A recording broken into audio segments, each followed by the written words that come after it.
Jonathan, perhaps I could start with you. I mean, obviously you mentioned the Vodafone deal that you've done. Obviously, now that was only announced this year. Right. I wonder if you could perhaps maybe sort of talk about some of the key sort of challenges that you guys experienced with that and setting it up and getting that whole process started with them. What would you say to that? What were sort of key things? The truth is that this specific case was one of the more easier managed services deal that we had, because I think a key for a successful managed services engagement is a clear understanding what are the objectives and the strategy the customer is trying to achieve here, right? And Vodafone were really clear on what we're trying to achieve. It was really clear to us what will make this engagement successful. And it was a journey, right? It took us almost a year to go market by market and explain what is the rationale. You know, it wasn't easy for Vodafone Germany to decide to go into that model, and they actually have the mandate. They decide not to join that model, but it took us a year to go through operator by operator, explain it to them what is the rationale and what we are trying to do here, and together with the operators, we structured that model right. So, and I can say that we already few months in production, and it's going really well, right? And I think another thing that maybe I didn't mention in my presentation was the fact that Vodafone as a group decided to simplify the ecosystem of the vendors it's working with, right? Vodafone is working with hundreds of IT vendors, and they took a decision to go with few strategic ones, and that also made it very easy, or easier to work with Vodafone in that case, because in many cases we are managing for Vodafone other vendors in that specific domain. So I have to say that the Vodafone example is actually a good example of how those things are really working well in that way. But it's unusual, is what you're saying. Not unusual. You have cases where it's more hard, and you know this is the truth. This is the nature of this industry, right? Some cases are take more time to show the value, right? I think time to value is a critical aspect of in managed service engagement, especially if it's including transformation. In some cases, you know, it takes a lot of time until the customer understand what is the value he's getting out of it, especially if you need to transform BSS and OS system, which can be very painful at the beginning. In this specific case, it didn't happen, okay. Or it's not happening.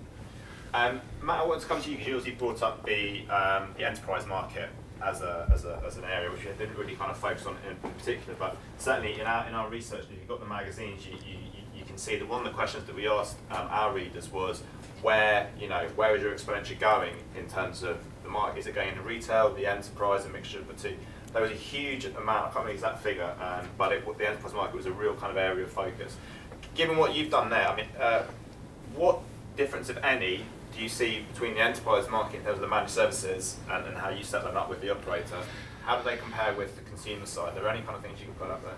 Yeah, I think having worked on both sides of the fence, and we've done a lot of consumer, we've also done a lot of B2B as a provider. You'd have to say that if you look, for example, at a small to medium enterprise, the actual lines are kind of blurring quite a bit. And I think one of the points that sort of trying to get across is a lot of SMEs effectively, are kind of consumers as well, right? If you've got a family business, for example, they want the kind of the IT and the communication services for the business, but then they want to go home they might even be working from home and they want to get into the content and the apps and more of that kind of price plan that can support both the prepay and the post-pay environment if they're trying to control kids and that kind of thing.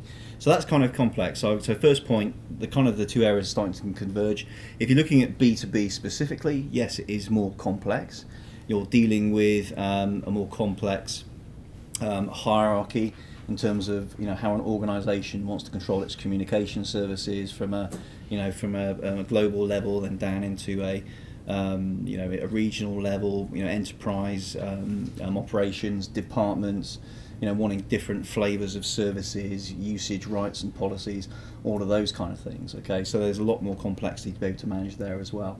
And I think also, the other sort of third key point, which is sort of brought up, is that real sort of coming together of sort of communications and IT, right? You've got communications providers wanting to provide IT services as kind of a mix, and you've got a lot of sort of, previously been sort of IT-centric service providers, and I think sort of looking at some of the big resellers, for example, that are also wanting to provide communication services as well. So you're seeing sort of a real sort of convergence there. But ultimately, that's a huge amount of complexity that you've got to be able to deal with your, billing and your customer management environment. So, you've got to focus on those three areas, I would say, especially when you're sort of designing the strategy, working out how to actually innovate and enable services in the market. One of the things again that came across, and Chris, you mentioned it in your presentation, and obviously the Vodafone guy mentioned it as well. The yeah, we've got to. Kay, just call me Kay. About the two parties muddling through together. I think Peter from Vodafone, I noted it down. He said something along the lines of they built their strategy around assumptions. Maybe both of you could sort of pick out some sort of just, I mean, I know you still focused on the contract side, but a couple of really sort of key points you think so that they can move on from this kind of muddling through together. Where are those sort of really sort of key areas they need to focus on? Right. So I think the first part is in the pre-deal phase, and that's what you were saying just now, which is making sure you spend the time talking together before you enter into it. That's where you get more bang for your buck in a way. The more effort you put into that, the more certain you are that you've got the right partner, that you understand, that they understand your objectives, and it will go more smoothly, no doubt about it. But I think the other thing is I was talking about the periodic reviews and marriage counselling. There is no reason whatsoever why you need to do that in a way if you have a good governance process for the life of the agreement, whereby you can stand back and look at how things are going and make those changes as you go. And to a certain extent, particularly for the longer contracts, the business is going to change, and so your contract has to be flexible enough to deal with those changes. And all too often, there are cases of where you try to make any change to the contract and you get completely, I wouldn't say stuffed, but it becomes a very difficult discussion every time you want to make a change to it. So it's having that process in place to make that more straightforward as you go forward, so that it is more flexible. I mean, maybe I'd pick up on what Chris was saying. I mean, he's closer to the nitty-gritty of the negotiating side, but I think in terms of what you're saying there about the relationship over time, I think what's key, the point I was making about KBOs and KBIs earlier, if the relationship is based more around those, then other things flow. There's flexibility over time, whereas actually if you're locked into however well negotiated the contract is, if you're locked into something rigid over time, it becomes a straitjacket. I'm not saying it's easy, but the higher up you are in terms of sort of, rather than just managing on specific sort of SLAs and KPIs, if it's more driven from the top, then that gives you an advantage. And is it all your senses that it is the top management are really asking the serious questions about what can be outsourced? Is it there's almost like nothing that seems to be couldn't outsource? I mean, maybe Jonathan, you could say, is everything up for grabs, as it were, in your experience? Yeah, so you see different approaches in different regions and different type of customers. So the example that I gave before about Metro PCS, this is a customer that went with a real wide scope of managed services, giving us almost, in some cases, we are handling 85% of his IT, and that's a bold approach, right? Some other customers who decided to, only to give us the application development and maintenance part of their IT, and not to go the entire scope. So it really depends, and which are the customer, in what region, and what is the, the challenges they are facing. So I don't think there is a clear answer to that specific question. Well, I've got a view on that, which is that I think what you'll find in most markets and in most regions is that it's the third, fourth, fifth players coming into the market who are far more open to to outsourcing everything. Exactly. So you've got people like, is it Mobilicity in Canada? Canada, no, I yeah. mean they've gone bust, but I mean they came in. It's still a nice business model. Yeah, they came in with a very, very light model where everything was outsourced, absolutely everything. And this, to me, I think you'll see it's the newer, more recent entrants who are more willing to consider everything's up for grabs. And I think the companies that have been around for 20 years, plus, they've got a more complex situation for a start. They've got more services, more products, and they've got a lot of legacy systems there. So it is more difficult for them, but also it's this mentality of, we built this, it's ours, we can't possibly outsource this stuff, you know. But that's changing. It's changing. And I think it's getting more complex, isn't it? It's like, I mean, I get the sense from the conversations we're having, it's not like we're moving from one model to another. I mean, we had that presentation earlier from the Netherlands as well, you know, and it's not like, oh, there's a backlash in terms of insourcing again or a different. It's about pick and mix. It's more, you know, sort of flexibility, and I think the MSP has to provide that. That has to be built into the relationship, the ability to move in and out and mix and match best of breed. I think it's definitely becoming more complex, isn't it? Especially with the big players. Yeah. Not mobility or Yoigo. That's different. I think it's also a question about the new technologies CSPs are embracing and taking. So new technologies, probably new vendors, right? New vendors coming to the play. You know, you need to work with more vendors in order to embark on those new technologies. And I think that what we're seeing in those big companies, the tier 1, the tier 2, the emerging of a prime vendor that is managing other vendors on behalf of that specific customer. This is what we are seeing our customer are asking us.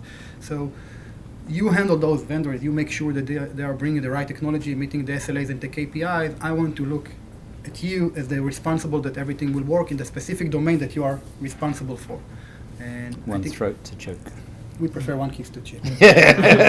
You do, but it's the choking. It's the choking that the operator wants, isn't Right, it? exactly. Yeah. I mean, can you outsource innovation? I mean, that's something that sort of Alan touched on in his presentation. Yeah. Well, it's not necessarily about outsourcing innovation, but it's giving you room to innovate. At the end of the day, you know, running a managed service and running, the complexity of something like a billing operation takes time. It takes a lot of people. And it's a lot of complexity. So, one of the options there, if you are actually pushing that into an outsource or managed service environment, then you're giving you more flexibility and agility and more room to do that level of innovation, and then deliver that service information and push it through to a cash to care perspective down into the managed service environment. You're giving yourself room to do it. Yeah, and presumably it's not just the sort of OSS BSS vendors having that best practice or that ability to deliver. It's also knowing the market. So, for example, I mean, we were talking about we can't cover everything at an event like this. We didn't talk so much about enterprise. We also didn't talk much about verticalization. But in vertical sector, that's a fantastic role vendors or the MSPs can play in terms of enabling, because by definition, even if you're a large operator group, there's only so many, machine-to-machine implementations you're going to have experience of, whereas in theory an MSP could have multiple ones they can compare their best practice against. Yeah. So there is opportunity there. I think innovation's got two sides to it. There's the side which is assuming the operator wants to be innovative, it's a case of having managed service providers who then support all of that. Absolutely. And have got the tools and the approach and the flexibility to do that. But there's also the thing in terms of the service providers being innovative and coming to the operator with the ideas, and this is your point about experience from other markets and so on. And it's that value add that you're also looking for. So there's two parts to it all. Okay, then we've got a question for the panel. I'm running out of questions. So good. Have we got a mic, or we just speak loud? Speak loudly. Mic. Okay. So my question is specifically to these service providers. So Adam, who's not in the room, as well as Jonathan and Matt, and this is specifically around two areas, which is the BSS and the data analytics. So I heard from all of your presentations that you continue to strike deals to have focus on these two areas in terms of providing managed services. But I also draw attention to the results of the survey that Mark presented earlier on, where these two areas specifically appeared low in the list of priorities where operators are trying to seek managed services. Now, I just wanted to know your take on this. Is it more that the operators think there's not as much value to be had in these areas to get managed services in, or are these two areas more closer to them in terms of giving better customer experience and their reluctance in giving it out as a managed service? Excellent question. Yeah. Just to take sort of first stab at that, I think I think one of the things is if you're looking at the life cycle and the adoption of managed services, managed services, I think, has been obviously prevalent around sort of the network layer, network infrastructure, those kind of areas for quite a number of years now. I think the whole managed service play around BSS, it's not as mature and it's kind of growing. And I think there's more of an acceptance and more of an adoption of that. For example, in somewhere like the US, in the US, than there is still in Europe. So I think that's a key factor that comes into play there. And I also think as well, if you look at some of the drivers coming through now, if you look at the pressure to kind of really sort of try and drive some growth from LTE versus just trying to push out and promote on it's faster, well, that's kind of great, but it's got to come down to the content of the services at some point. Those kind of things, that's putting more and more pressure on the billing systems at the back end specifically. So the option there is, okay, well, we do more of the same ourselves and keep on building layer and layer and layer on top of what we've already got as kind of spaghetti, if you like? Or from a CIO perspective, can I actually incrementally introduce new levels of kind of service and innovation, around that kind of managed service layer without having to kind of go back into a very high risk kind of transformation? And I certainly see an appetite from that sort of CIO, which is slightly risk adverse, but it's also sensible, where you can still kind of manage that path by supporting new types of services like M2M, but having an adjunct kind of service which is clean, which is agile, which has a fast time to market, it's based on new technology, but you're doing it in an incremental way. But I think we're still at that kind of not early, but it's an earlier stage in the kind of like the managed service adoption cycle than it is to something like network infrastructure, for example. Sorry, but maybe if I can jump in. I agree. I think it'll come, but also, I think two brief points. One is, I think that survey was very European focused. I think probably in the US and Asia, the answers would probably certainly from the analytics side, that would have been higher up. I think the second point is that there's still a lot of disjoint thinking. I was chairing an event last week that was big data focused, and then the week before on policy, and neither was mentioned. The data guy loved the cases. They weren't talking about policy and charge. The one hand they were talking about policy and charging in one place, and the other one about analytics. And I was going, hang on a second, you should be referencing each other all the same time. But depending on where you're coming from, it's not always joined up thinking. But it'll come, and it'll have. I totally agree. It'll have to come, won't it? So. Well, I can say that in Amdocs right now we see big data analytics as one of the growth engine for the company. So we are building a whole business around it, and we believe that will be one of the key growth for the company. And the thing that we are going to work with our customer about. So it may be low now. I'm sure that in a year or two from now you'll see the number is much higher, and we see that as a trend that will increase in the coming years for sure. So that's how we see that evolving. Any other questions? Chris, I was going to ask you one about sort of the contracts and really the length of contracts. Are we seeing them come shorter in length? And for example, when we're talking about some of these like new BSS type, IT type things, are they sort of any longer in length and complexity than the? So I think the tendency, certainly on the network side, the tendency is for them to be shorter. The deals that were done, and this, I think network ones, you can say we're just coming to the end of the first generation ones. So a lot of the deals were done 7 to 10 years ago, and the ones that are being, and then the extensions of those or the new ones that are coming out of that tend to be more like 3 to 5 years. On the BSS side, I think the tendency has been on the shorter side for longer, but they've been around for longer.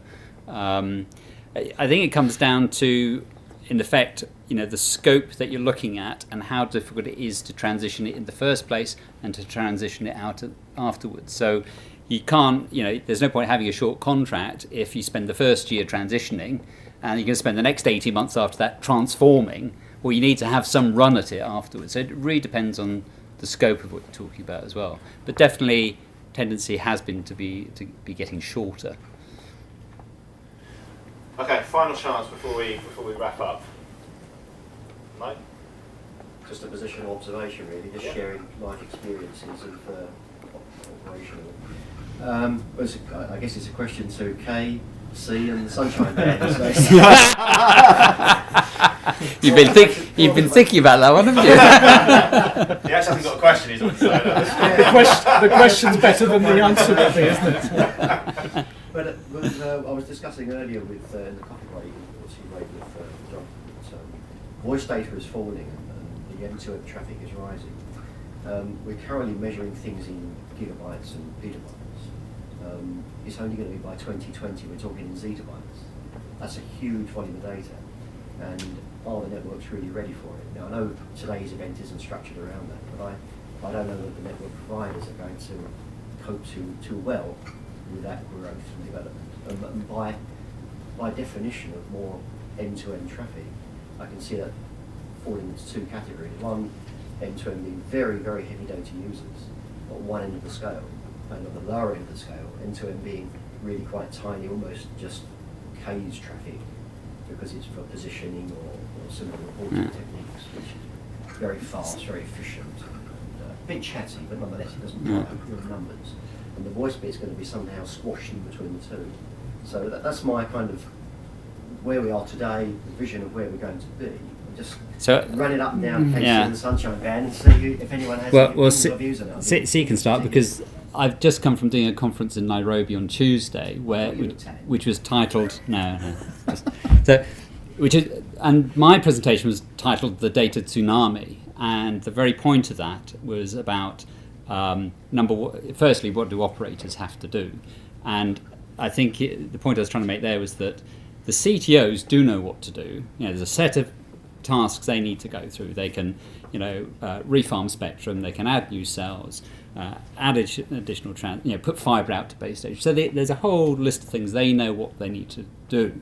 The problem actually is more for the CFO and the CEO and the shareholders, which is that although you can cope with all that traffic, your costs are going through the roof and the revenues are hardly moving. They're creeping up, and so that's where network sharing and managed services really come into it to try and cope with all of that and maintain your EBITDA. So I don't have any hesitation to say that the CTOs can cope with it all, and simply the CIOs on the systems side. I think the technology is there. It's more about managing the business and how are you going to change your business model in order to ensure you can maintain your EBITDA. That's it. I'll send you my presentation. I'll be pleased to receive it. Yes, just send the suntan as well. I say, and I think it's valid. But surely the CTO is still part of the overall operation. So absolutely. I use that kind of generic question: are they ready? So the point that I've been preaching in that area, the point I've been preaching in that area for the last couple of years really has been: wake up. This is happening, and there's lots of good forecasts out there, and you can show enough data points now in terms of us going up that curve, and you can look at usage in places like Korea and so on, and say, okay, the information is there right now that supports these forecasts. And in fact, the analogy I give is that I can remember a discussion back in 1990 with an American mobile operator where we were bidding for a license in Asia, and we had a huge debate about would mobile penetration ever get over 25%. And now look at us. So I said this is exactly the same. For heaven's sake, wake up and smell the coffee. That's a good one in Kenya, in Nairobi. Look at what's happening and prepare yourselves, because this takes time in terms of the preparation. So that's me off the soapbox and over to these guys. Yeah. I don't know. Maybe I've been speaking to too many vendors, but I don't, and I've actually started believing them. But I'm not too concerned. I mean, I think from a point of view and from a technology point of view, in terms of what's happening on the optimization front, in terms of movement, from LTE to LTE advanced, further down the line, sort of around sort of SDN virtualization. I mean, and also the sort of more nasty ways of dealing it, which is consolidation between operators and maybe slightly less nasty network sharing and managed services. I think there's a lot going on. I think more concern to me is not physically handling the data, it's the data monetization, which is, I guess, the point you're making, and it's making sure that the operators have their processes and their operations joined up enough that they're actually making money from it, and they're actually using the analytics, and they're using the sort of, the policy to actually make money from that data. That's more important. Maybe I'm being too glib about it, that it is a hell of a lot. I agree, it is a lot of data, but there's People things in talk about place. Big data today, don't we? We all refer to big data, but you think of we're talking about big data in gigabytes and petabytes. We're going to be into zettabytes. Yeah. That's going to make big data seem tiny by comparison. It's going to be huge, absolutely huge. Okay, well, thank you very much. Final thank you to our panel for some great presentation today. Thank you very much. Really appreciate that.